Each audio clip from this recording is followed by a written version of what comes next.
Chapter 17. Memories of a Welsh Smallholding.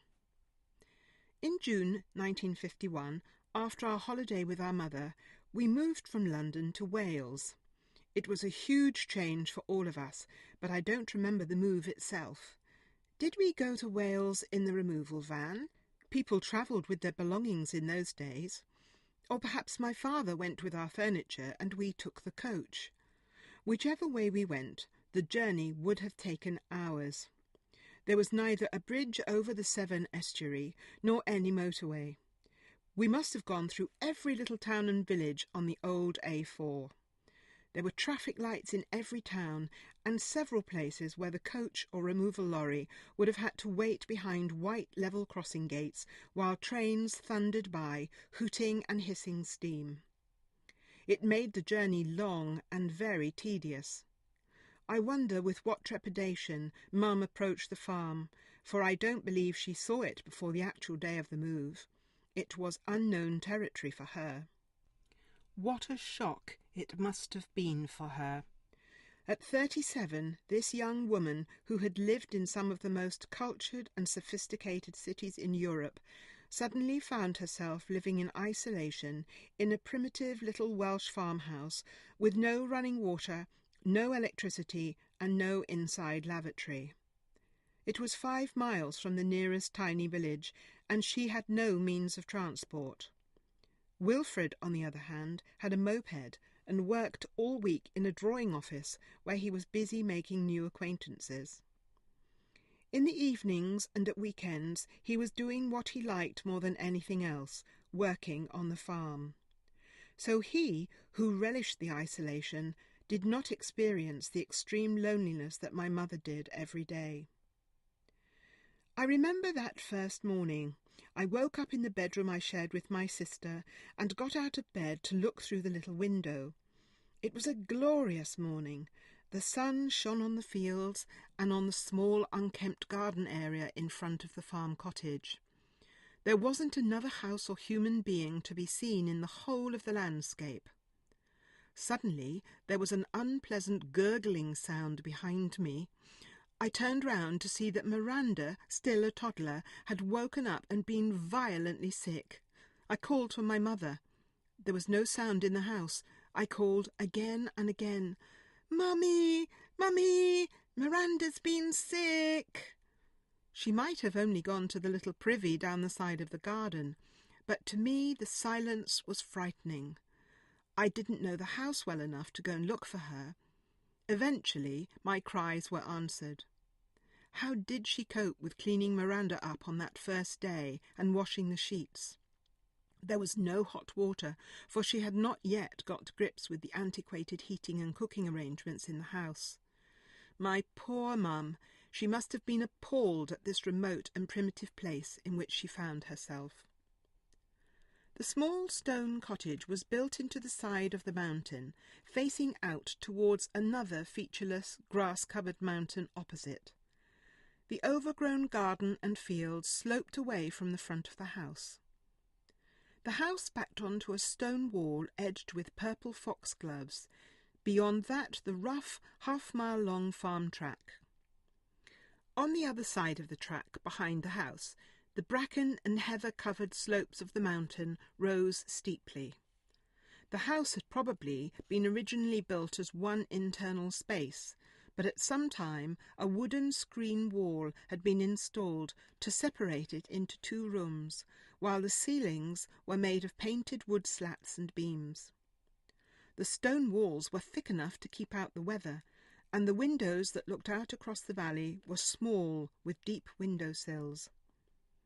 At the back of the house, cooled by the damp earth into which they were built, were the kitchen and dairy. The dairy, which doubled as a larder, had long, broad stone benches at waist height running along one wall, and wooden storage shelves on the opposite wall. It was as cold as a fridge.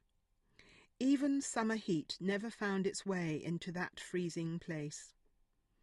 All the floors in the house were dressed with stone slabs, and the stairs, hidden by a door in the corner of the main living room, were also constructed from huge lumps of stone, painted red and curving steeply up to the first floor.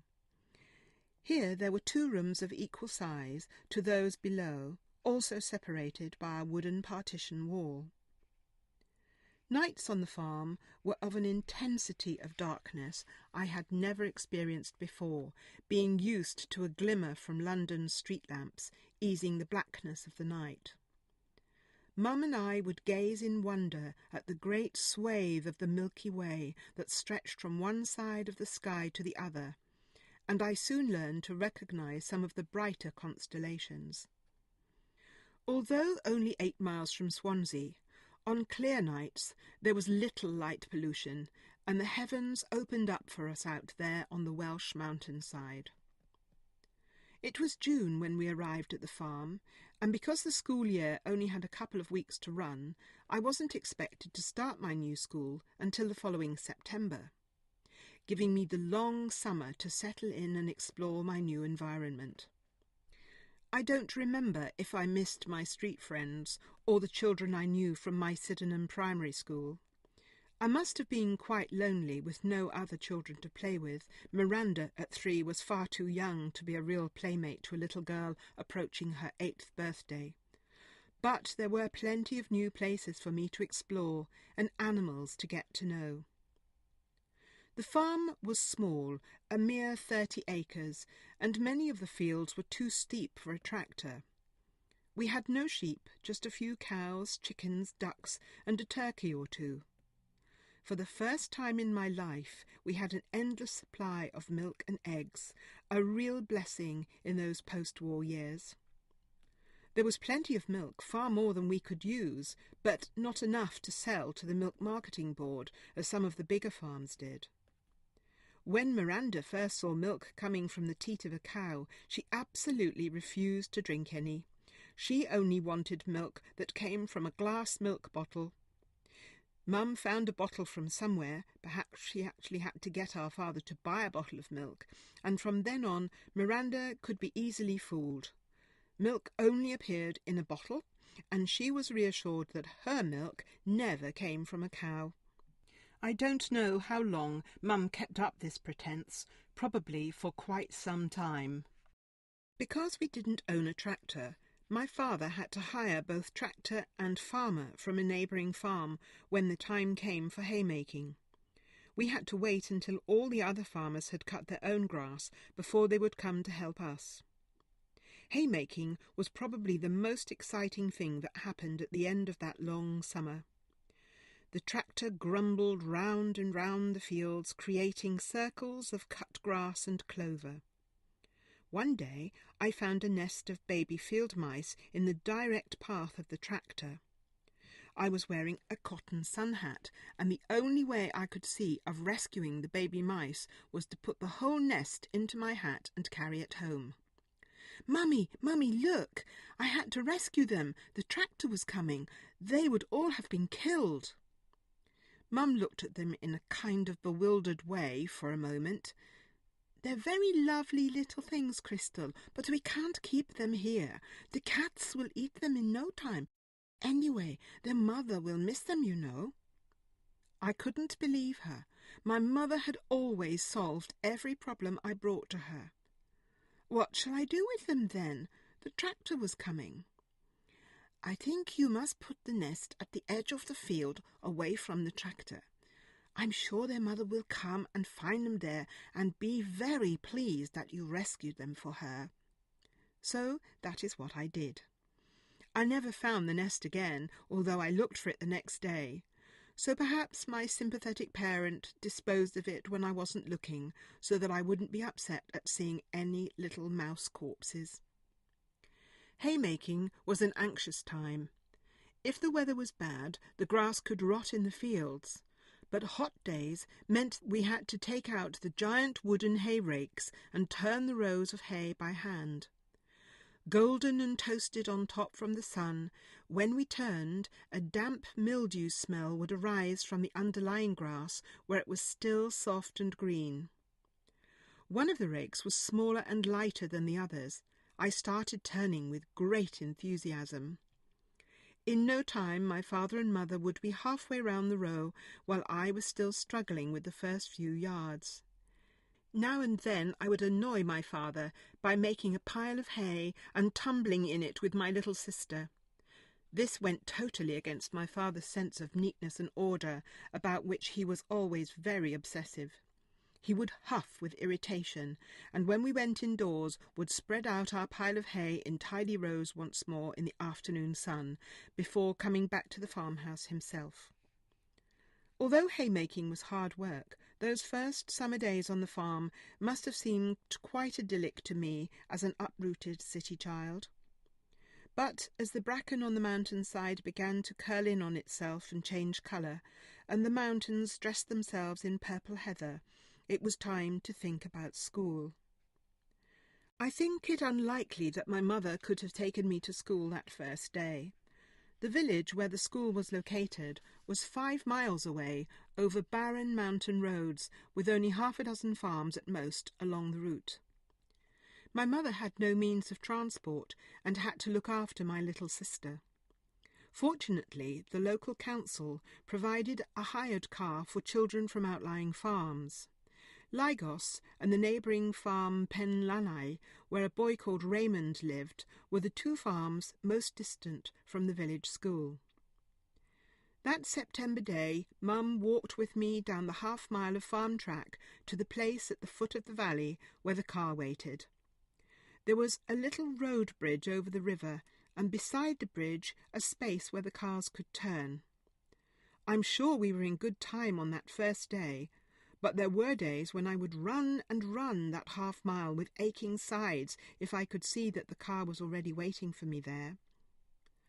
The hired car came from the village garage, whose owner, as well as repairing cars and selling petrol, ran a taxi service. Usually it was Mrs. Prosser, the garage owner's wife, who came for the mountain children. She was a stocky, nut-brown woman and a heavy smoker. The car reeked of stale, cheap tobacco. Every so often the car stopped close to another farm and another child got in. In time I got to know these children, but that first day was probably uncomfortable, as all first days are. There were usually about 6 or so children taken to school this way. Some days the car was so crowded that we had to sit on each other's laps. Nobody had ever heard of seat belts. Arriving after 5 miles at the village smithy, the car turned left over the bridge and climbed a hill through the village to the little school. There the children all piled out to join the village children in the playground. Rhydyfro School was both primary and junior school, but unlike my London school, here there was only 1 primary class and 1 junior. The primary class was taken by Miss Eluned Lewis, and the junior class was taught by the headmistress, Miss Catherine Lloyd. Because I was nearly 8, I went straight into the junior class. Miss Lloyd was to be my teacher for the next 3 years. Our class was arranged in rows according to which year we were in. The youngest year, into which I was placed, sat to the teacher's right. Each row was a year more advanced, and the children to the teacher's left were those who would be sitting the scholarship exam later that school year to try to get into the grammar school. By now I was only too aware of what a scholarship was. What a task it must have been for Miss Lloyd, teaching children of such different ages and skill levels. School children in those days had a lot more respect for their teachers than they do in Britain today. I certainly did. Miss Lloyd was strict but fair, and it did not take me long to become a devoted pupil. The school was a square 1-storey building divided into 4 spaces that consisted of 2 classrooms on opposite corners, and between them the school hall on one side and the dining room on the other, with cloakrooms that were just that, places to hang our coats, which often smelt of musty, damp wool and games kit, with a rack underneath for our Wellington boots. The lavatories were outside in the playground and were horrible, cold, dark and smelly, and plagued with enormous spiders. As well as the playground, where we had outdoor music and movement lessons in the summer and played all the usual girls' playground games in our breaks, such as oranges and lemons and skipping rhymes, much to the scorn of the boys, the school also had a large field. Part of the field was used for sports, and the rest was uncut, rough grass bordered by shrubs and small trees where we were allowed to play.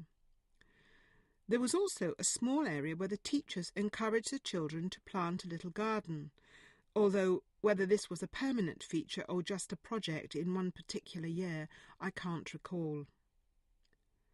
The school day was punctuated by prayers, and every day there were hymn singing in both English and Welsh. This was the first time that I encountered the Welsh language. To my amazement, I discovered that some of the children spoke no English at all at home, although this was by no means universal. Many Welsh children couldn't speak Welsh and came from English-speaking homes. However, it didn't mean that we couldn't all join in with singing the Welsh hymns and songs. Even if we didn't know what they meant, the tunes were good, and as long as we approximated the sound of Welsh words, Miss Lloyd was happy.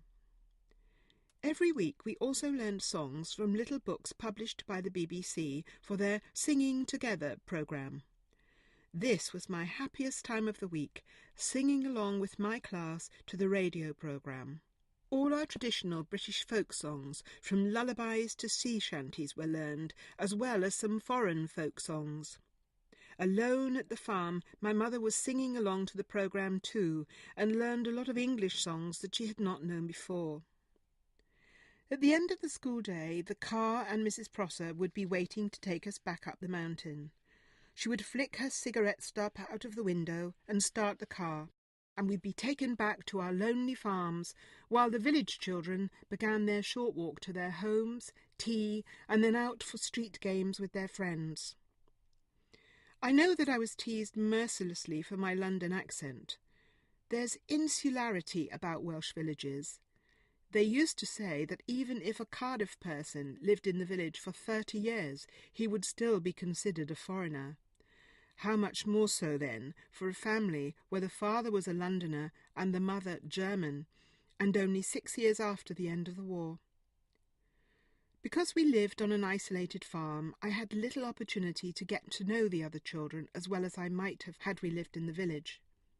For my mother, there was no chance at all for her to make friends, or to show the locals that after all, not all Germans were bad. She never mentioned it, but she must have been incredibly lonely. In spite of the prejudice of some of the children, I loved going to school. During term time, I was included in all the games the other girls played. I know that during the school holidays I missed my friends. I was good at most of my lessons, although, like Mum, I always disliked maths and absolutely hated sport. But I adored my teacher and worked hard, partly because I wanted to please her.